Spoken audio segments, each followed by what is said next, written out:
made out of bricks and concrete, but also how a house can be converted into a home.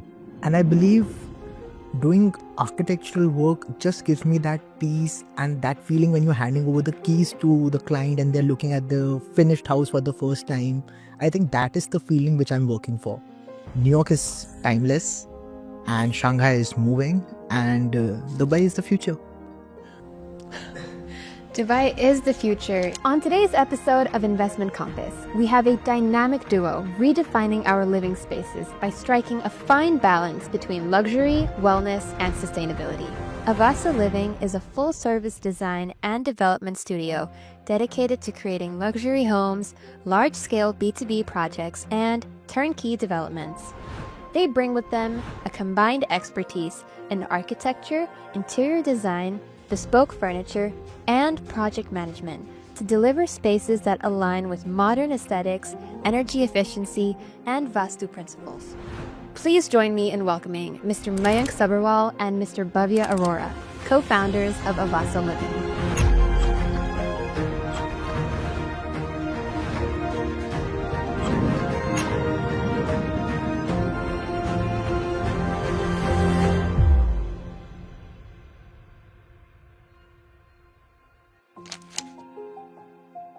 Thank you both for being here. Thank you so much for having us. Pleasure, Saloni. Let's start with your personal stories. Mayank, you bring sharp business acumen and 25 years of experience to Avaasa Living. Could you share a little bit about what made you start this business? Sure. So I've spent most of my professional life building spaces, systems, and experiences for the people to interact. And I've been a dreamer in my mind always. Started very young, went to a design school in India called NIFT, Hoskas. And, the creativity, the design thinking, I thought was an aptitude which came naturally to me.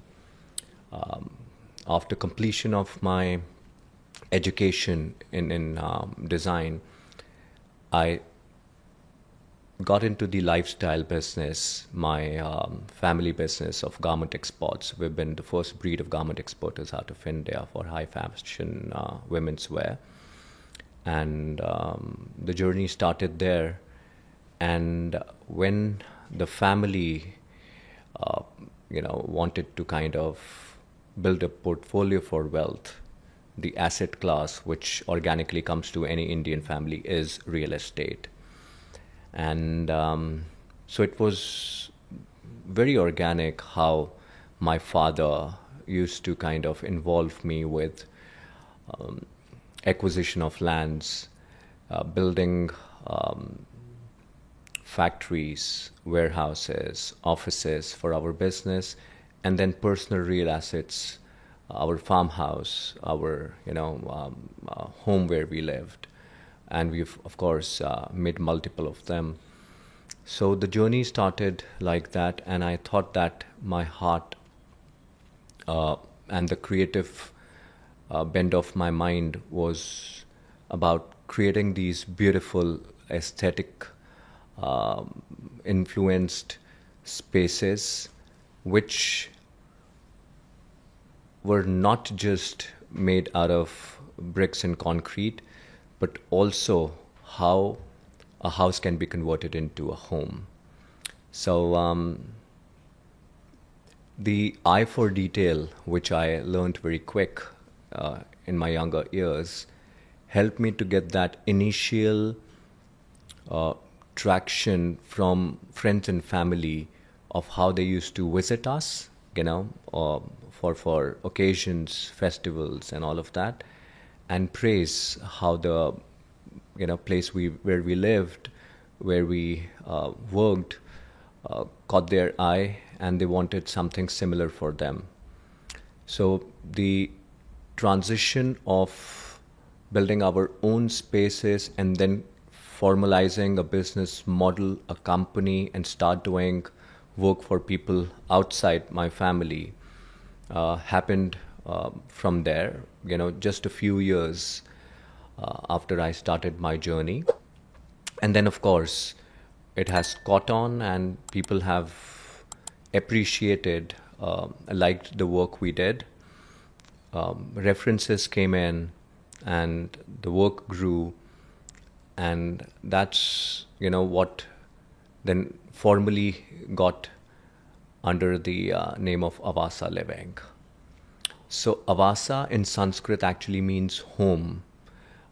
It was not just a random thought about the name, but it was very deeply thought of. So Avaasa started, we understood what were the aspirations of a family who are now wanting to kind of build their own space, either for living or working. Those aspirations then we thought would be nice to put on a vision board for them. Once they like our vision board, have their own inputs given it to them, the structure is formed around it, and of course then the design, development, execution happens. So I think that coming back to your question, I think it's very seamlessly, very unthoughtfully, the growth that we have achieved so far, the name that we have built for ourselves, has not really been very extremely meticulously planned, but I think it's the passion which I would say has driven it all. And whatever we have achieved so far, we've delivered over 5 million square feet of spaces, and these are not skyscrapers. We are doing lot of amalgamation of wellness, aesthetics, good quality, small space plannings, optimization of whatever area that you're wanting to build. It has happened, with the passion wrapped around everything.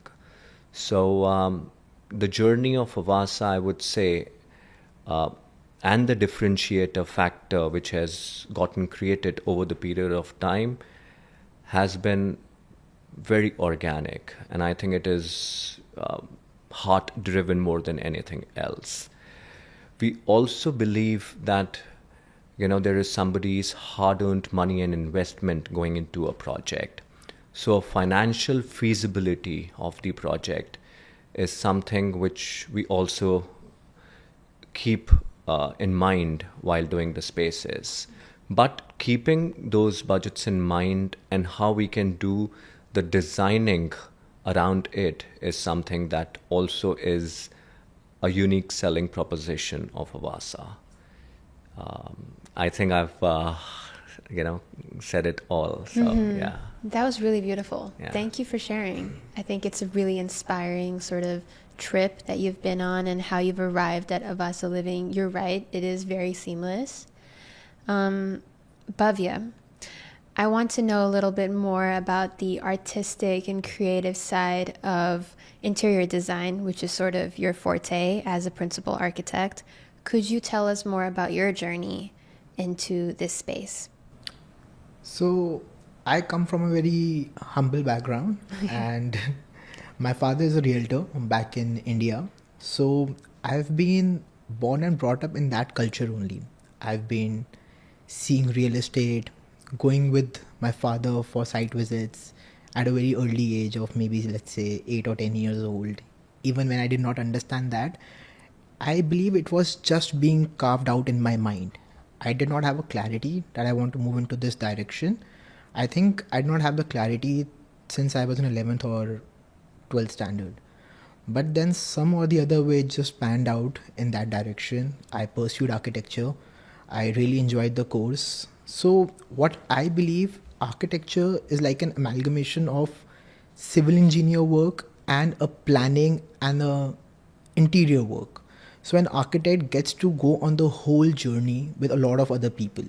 So all we have to do is put our thought on paper and then translate it on site. Feels simple, looks simple, but the process is very tedious. Mm-hmm. We have to focus on a lot of details when we are doing it. And I believe doing architectural work just gives me that peace and that sense of achievement when I'm doing something. I really like that. I really like the fact that I'm designing for somebody. Somebody's going to come and reside in that house or in that place. That feeling when you're handing over the keys to the client and they're looking at the finished house for the first time. I think that is the feeling which I'm working for. And that gives me immense pleasure in this whole journey. Wow, that's really amazing to hear. Okay, so you've recently expanded Avaasa Living into Dubai, and this region, it's very well known for its interior and design scene. What made you shift? What made you want to expand into the UAE? Saloni, I'm glad that you asked this. We've been getting very strong feelers from this part of the world for, I would say, especially after COVID. I've been coming to Dubai and to UAE from early 2000s. But a lot of my friends, acquaintances have shifted their base permanently after COVID.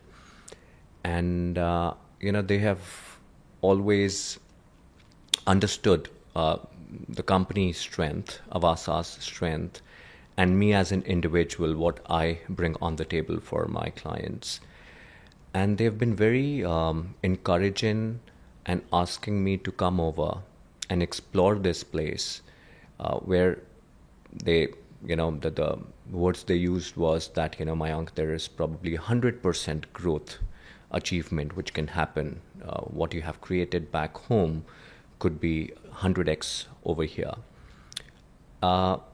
So, you kind of always hear and, and reflect back. So I took multiple trips after COVID, especially in the last couple of years. And I interacted with a lot of people, I would say about 300 people who come from the real estate, development, even D2C clients, and through, social networking, professional networking. And I realized that even though there was a lot of competition here and a lot of companies were into similar spaces, but mostly they were doing just a piece of it. I saw that there was a big gap in the market for a company which could do complete turnkey solutions designed to deliver with vertically integration, having their own strong back-end and front-end execution. I also felt that, the customers were feeling a lot of delays in having their projects completed, quality issues, corners being cut, and truly most of the companies did not understand the sustainable, eco-friendly, green living. And the aesthetics, the creativity was something which I thought was not up there. And it gave us very clear indications and a way to think about entering the market. And we created our strategy of go-to-market, keeping these pain points and the gaps and the white space that we thought would be good for us to play. Very, like I said, I envision, I dream. I also do my due diligence about a market before we enter it, because we're not here for a short run. When we have entered this market, it's with a clear vision of getting to the top 5 in the space that we are in the next 3 years. It could sound like a moonshot to someone, but I think that if you have the expertise, you have the passion, and you have the courage and the will to do something, it is all achievable. And of course, God has been kind. I've been meeting the right people. RG Group is, somebody we met at an event, Mr. Dinesh, and I think we get going from the word go with each other's thought process. And here we are now strategically putting our synergies together on projects which are getting onboarded. So I see that there is enough and more work room for people who are wanting to deliver and execute as per the aspiration of the customer. And that's what brings us here and gives us the clarity of how we are going to consolidate and get to the top tier in the market. Absolutely. I think you have a very strong vision, and I'm excited to see what's in store for Avaasa Living. People often draw comparisons between the skylines of Shanghai, Dubai, New York. Bhavya, how would you describe the approach to urban landscape in these cities? I personally believe that all the three countries, all the three places have their own element to it. A lot of time people just look at tall buildings, skyscrapers and think it's all one of the same. But I think it's very well planned. All the three places have their own language, have their own way of interacting with people. Let's take New York for example. When we look at New York for their night energy out there, it's very timeless. You look at New York and you feel, wow, where am I?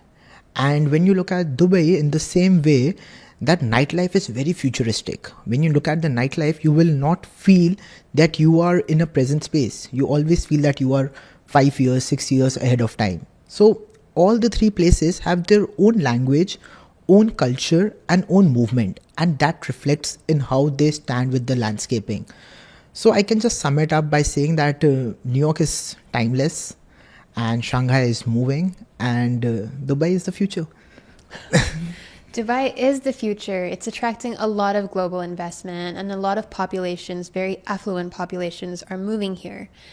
But how would you say, in terms of the innovation and interior design and infrastructure, how would you say that client expectations have evolved? So, Saloni, I think that Dubai now is a good mix of family, independent professionals, and students, who are beginning their careers. And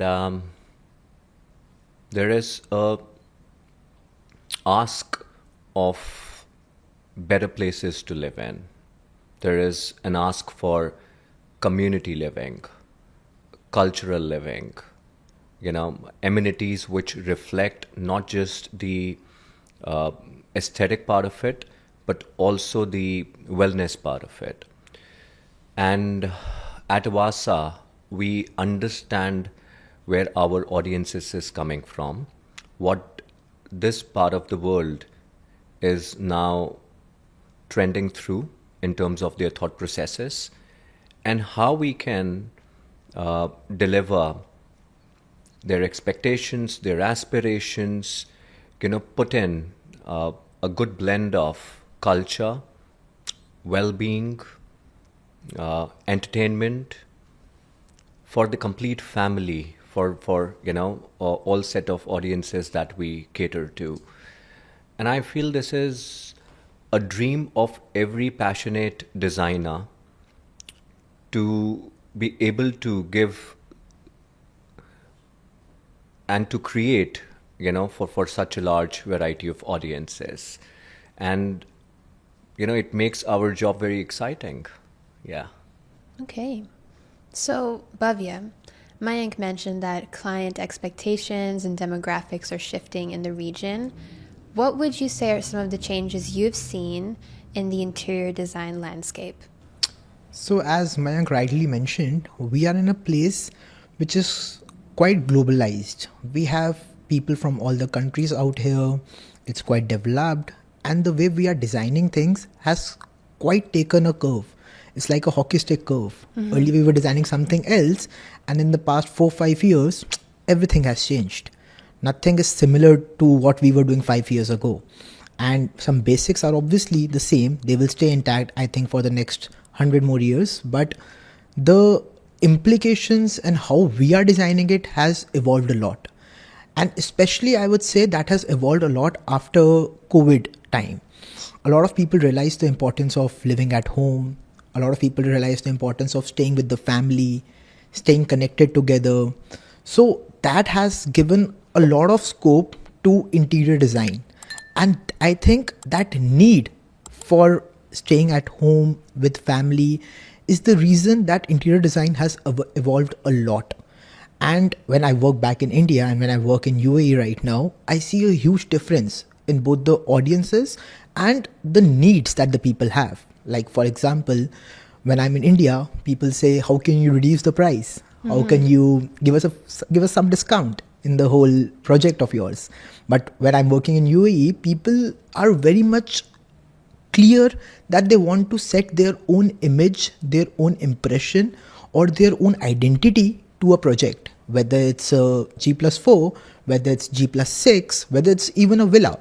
Does not matter. People always ask this question: how can you portray me in this project? How can you make it personalized for me?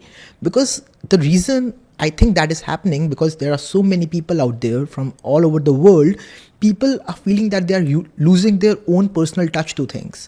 So that is something which they want to go back to. And one way of doing that is by how they are planning their house, how they are designing their house, how they are planning to live in that house. So that gives a personal touch to somebody, and that is how design is evolving. Earlier, it was a similar thing: 1 BHK, 2 BHK, 3 BHK, same houses which were catering to a mass audience. But now people want personalization, and that personalization comes with our planning: what we can do to them, what we can do for them, how we can make the house sustainable for them, how we can focus on those nitty-gritties and those details that can make their house be theirs, not just brick and mortar. So that is something which has evolved a lot, and that is something which I'm seeing a lot in UAE lately, and I think that is the future. And obviously a good amalgamation of technology with interior designing, I think that's the next step forward. I believe Dubai has already taken that step. It's just running faster and faster towards that. And back in India, I think they're yet to take that step.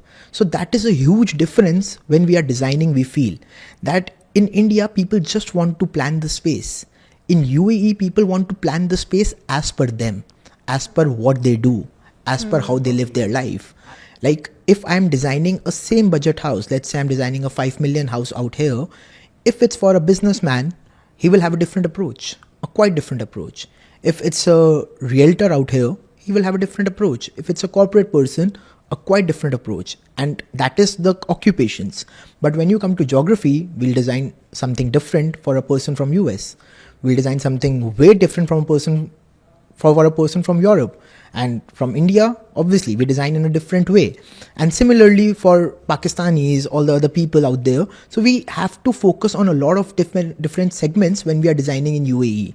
We cannot be nonchalant and we cannot be very comfortable that this is what we design. No, we have to keep it evolving every day for the right audience, or else people won't accept what we are doing. It is very true that people have spent more time at home with the pandemic, and so the spaces we live in matter more now. The energy flows inside a space. I'm familiar with the principles of feng shui, and I'm sure many people are, but you mentioned to me before that you incorporate the principles of Vastu. Could you share a little bit more about this? So I think that we come with that unfair advantage, Saloni. Okay. We understand that subject matter. We are expert at it. We have team dedicated to that. So, wellness is not just only about exercising. I think it starts from the very basics of the direction of sun, the energies of wind, water, air, earth, and how we kind of constitute all of this into the Vastu chakra, as we call it in India. And it's not a myth, it's a science. It's a science-based, method. And how we can then start building up the design elements in sync with these basics intact is something which I feel gives that vibration, that positivity to the family who resides and occupies the space. Okay. Bhavya, when you walk into a space for the first time, what are some of the things that stick out to you immediately? That's quite an interesting question because whenever I enter a space, I'm always looking at how it is planned. I would have done this better. I could have done that better. Or, oh, this is something which I did not think of when I walked in the space. So every time I'm entering a space, I'm judging it. I'm being very judgmental about how the space is working, how it is interacting, how the person who has designed the space thinks. So yes, it adds on a lot of value. And as Mayank rightly said, that we come with an unfair advantage of Vastu. So whenever I enter a space, I look at the compass wheel, that where am I entering from? Where are the energies flowing? How I can plan the space better by keeping this Vastu intact. As you mentioned about Feng Shui, that you're very aware of Feng Shui. So what exactly is Feng Shui? Feng Shui and Vastu just go hand in hand. Yeah. These are just two different terms for two different cultures. And that's absolutely fine. We cannot say one is right, one is wrong, because when you look at it from a broader perspective, both of them are aligned together. When you look at Feng Shui, they say open the east. Why do they say that? To have the heat, to have the calmness come in. Same thing, Vastu says open east. So they can have different reasoning for the same, but they have their final approach similar. Similarly, when we enter from a house, let's say we are entering from the northeast direction, which is considered the best as per Vastu. Feng Shui also considers that direction the best. So when you look at it from an outer perspective or from a broader lens, it's somewhat similar. And coming back to your question, like when I enter, what do I look at the place? So first thing which I generally see is the Vastu, how that place is interacting. Is that place is going to be good for the person residing there? Or if we need to do some additions, some subtractions, if we can do something better. And the most important thing, I'm thankful to the degree of architecture that I was able to learn about anthropometry too, which helps me design. What is this concept? So anthropometry is like the study of human movement. So we study how humans move. Wow. What kind of space he or she requires. Like, I'll just give you a small example. If you're walking from a passage and we have both the walls out there, we cannot walk in from a 2 feet passage. It will be claustrophobic from somebody. Similarly, if we are entering a space, if we are exiting a space, what size of bed should we have? What size of wardrobe should we have? If we have a wardrobe, how far a bed should be so that a person can bend and open the drawer. So these are very small contingencies that we have to focus on, but those are very important. Sometimes we just enter a space and feel something is not right about the space. That feeling is what makes sure that the anthropometry is wrong in the house. You will not be able to feel it, but you will feel that something is wrong. That's something you cannot point a finger at. Wow. So that is what we have to focus on, which a normal layman might not be able to see, but they will experience it. They might not see it in the process, but once they start living, they'll start feeling the issues which come when you are not planning as per proper anthropometry standards. All right. So for our listeners who want to improve their homes or their offices, what are some small practical changes you can offer them to improve their spaces and the energy flows? All right. So when you are entering a space, you always want to feel welcomed in that space. So never occupy your entrance space. Keep it open. Keep it flowy. Don't put any big furniture out there. Don't put any big huge paintings or something of that sort out there. Keep it open. Keep it flowy. And as I'm seeing in UAE, the room sizes are comparatively smaller out here. So for your small room sizes, do one thing, and I think it will help anybody a lot. Don't take furnitures sticking to the ground. Take it something which is uplifted from the ground. Maybe it has 4 legs and you can see the space below the bed. When you see that, it gives you an illusion of a bigger space, number 1. Number 2, it makes your movement even more special. You won't see that, but when you are over and over visiting that space, you'll realize it. Point number 2, always focus on using light colors.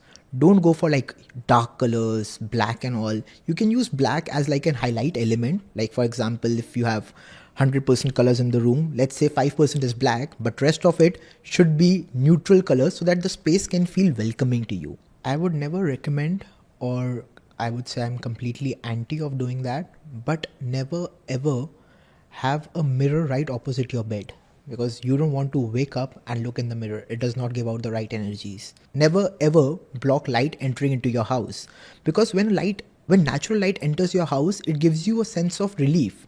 It gives you a sense of freshness. And a lot of times I see people blocking the windows by some huge furniture, maybe a big fixture which they bought for crores or lakhs of money out there. So don't do that. It won't help your house. It won't make you feel good in that house. It won't give you the right energies in the house. And one of the most important point, don't block the cross ventilation. If you have a scope of cross vent, keep it open, keep it continued so that that cross ventilation can happen and give you the right energies in the house. And one quick Vastu tip which I would like to give, never ever sleep with your head in the north direction. It is not meant for that.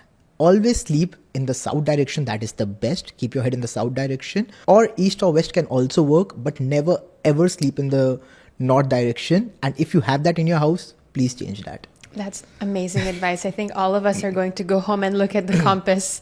For sure. Thank you so much for sharing. That was really, really great advice. So sustainability and climate care are very much talked about in the public sphere. These are very important issues that are affecting every industry. At Avaasa Living, how do you strike a balance? How do you find a balance between sustainability and aesthetics and style? I'm glad that you brought that up. I think that in today's time, to make your homes green and energy efficient is a very important thing. Sustainability is not just a decorative word, but it also kind of, makes us understand the smaller aspects more deeper, and how we can put little changes to the structure of the house to make it sustainable, eco-friendly, with negative or zero carbon footprint. And of course, using the natural elements like water, light, wind, and bringing in the positives of what we already get from the nature to be able to reduce the emissions and make the house more sustainable. I would like Bhavya to actually give you a couple of use cases of how we have incorporated this in a few projects of ours, and it will give you the clarity of how we do this. Okay. So again, I think we'll be repeating ourselves, but again, Vastu comes into play when we are looking at sustainable living or healthy places to live. So like, just give you one add-on out there. If you're opening the windows in the south direction, you have a lot of sun coming in, and it's not a healthy sun.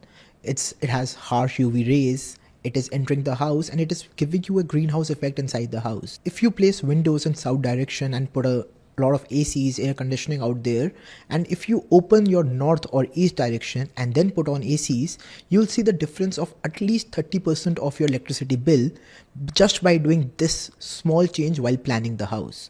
So sustainability is a word which has been in the market for a very long time, and it is thrown away like anything. Yeah.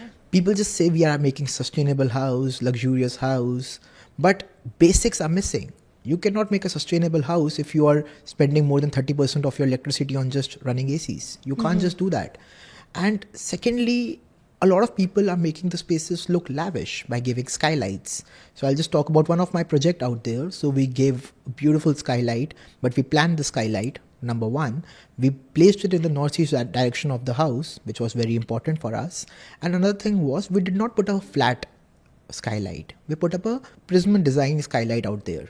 So what it does is, it moves the sun in a particular direction that it does not enter the harsh sun inside the house, but the soft sun right in the morning or late evening. So by doing that, we were able to save the house from having a greenhouse effect inside it. So that's one thing. But another thing is, when you're planning a skylight, you have to plan some air gaps also, so that the hot sun which is entering, the hot air inside the house, can go out. Most of the time, people forget to do that. They look at the design, it looks fancy, they do it. But what happens then, even if it is in north or east direction, sun is still entering the house. So it gives a greenhouse effect inside the house. And when you enter the house, you feel a hot wave of air. And that is not good, number one. And in extreme situations, especially in country like Dubai, where in May or June, people are not even able to survive in this heat, there can be a lot of glass breakages also, because it will create that greenhouse effect, and once the hot air has to leave the house, it will find its source, and once it finds its source, it will break the glass and move out of there. So it can be quite alarming. And point number 2, when you are designing all these things, you have to be very careful of what places of the house you are designing in. So let's say if the light is entering like very harshly and it is falling on a, let's say, crystal glass or something, and the refraction is making the light even harsh. So if it points at a furniture or something, it could burn. Exactly, it could burn. So it can have such devastating effects out there that we cannot even think of. So smart planning comes there. Sustainable living comes there. I'll also talk about a commercial project which we did. So the founder had a very clear vision that I don't want it to be looking commercial. I don't want people just sitting out there working in a particular scheme of work. I don't want that to be happening. It was a decent size of space, around 5,000, 5,500 square feet, and he had around 120, 125 employees out there. And he had a very weird wish, I would say, that he wanted to address all of the people at one time. He didn't want to move to different places. He wanted to address all of them, and he wanted them to be sitting at their own spaces while he's addressing them. So we were running our designs, sketches, hogging our mind. We were not able to figure something out. But then we realized that we have 4 major columns right in the center of the office. And we also had the flooring already done, which was a bit tapered flooring design for the tiles. So we got an idea from there. Let's not make it commercial and let's make it a bit different. So what we did was we created 2 Ys following the columns. Y designs where one segment can sit around 20 people and the other side can sit 20 people. So with the Y being formed, we have a triangle being formed at the end of the Y, if you can imagine that. And obviously you will see a few photos of that too. But at the end of the triangle, we put the main managers out there. So they are branching out their work as per the team. So 2 main leaders are sitting at the end of the triangle. They are branching their work to the edges of the triangle, and then that is being branched to the Y. So there's a hierarchy being maintained out there. It's a system being generated, and it is not commercial at all. And all of these places are segregated by decent real plants out there, which acts like a screen. And one more review which I got from the client, which we did plan, but we did not share it with the client. We wanted him to come us with that review, which was that we placed so many different people in that particular area that when he's talking to different people, when he's standing out there just like 5-7 feet nearby, the people sitting at their tables or at the chairs are not able to listen to it because of the frequency difference happening at a level of 4 feet and a level of 5.5 or 6 feet. So he's very happy that even when I'm scolding my employees, rest of the employees can't hear that. Yeah. So he realized that once he shifted to the office, once he started using that space. So that is what we do. Sustainable living is not just about putting in plants anywhere and everywhere, not just by opening windows, getting all the light in. You have to choose the right light. You have to choose the right plant. You have to choose the right place. That is what sustainable living and smart living is. I see. So sustainability and design do go hand in hand. And based on what you've said, they've gone hand in hand for a long time. I'm sure that a lot of young entrepreneurs, young designers are listening to this conversation and finding it very inspiring, the work you are doing, the work you have done. So if you were to give them any advice, or perhaps if you were to give younger versions of yourselves any advice, what would it be? Follow your heart. So, Saloni, I think that we humans have tendency of sometimes overthinking and making things complicated. I would advise my younger self and people who are now aspiring to build their careers and, in a phase of choosing their life paths is very simple, that you need to be a dreamer, be passionate about what you believe in, follow your heart, and discipline and determination is more important to be able to get the results. The heart takes you on the right path, but to be able to reach your milestone, achieve your goals in life, you need to be determined, cut the noise, don't care what people have to say, and of course, bring in discipline. It's not about just working long hours. It is also about, how you are kind of manufacturing your day, putting right amount of hours at the right amount of aspect which is required in your work. And once you are able to bring that discipline, not just for your mind, but also for your body, because, this goes hand in hand. Look at your physical improvements along with your mental improvements, your work improvements. I think nothing is unachievable. Yeah. Wonderful. And Bhavya, what about you? I think Mayank has covered a lot of what I wanted to say, but I would just say trust the process. There's someone out there looking out for you. You just work hard, trust the process, and you will reach your destination, obviously, but don't be lost in the process.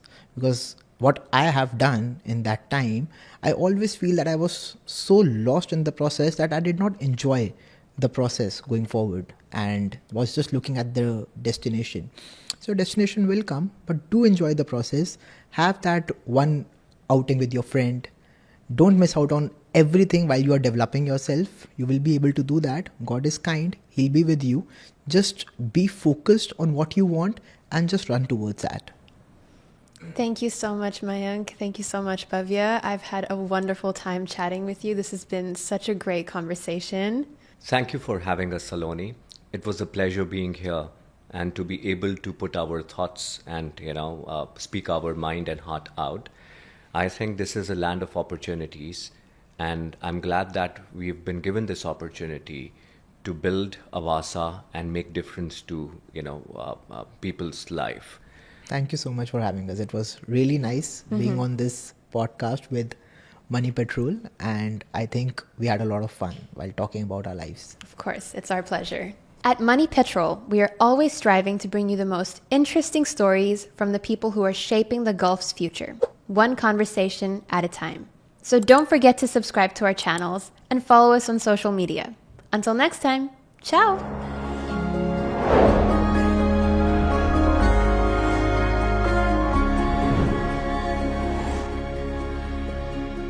RG Group. We value your investments.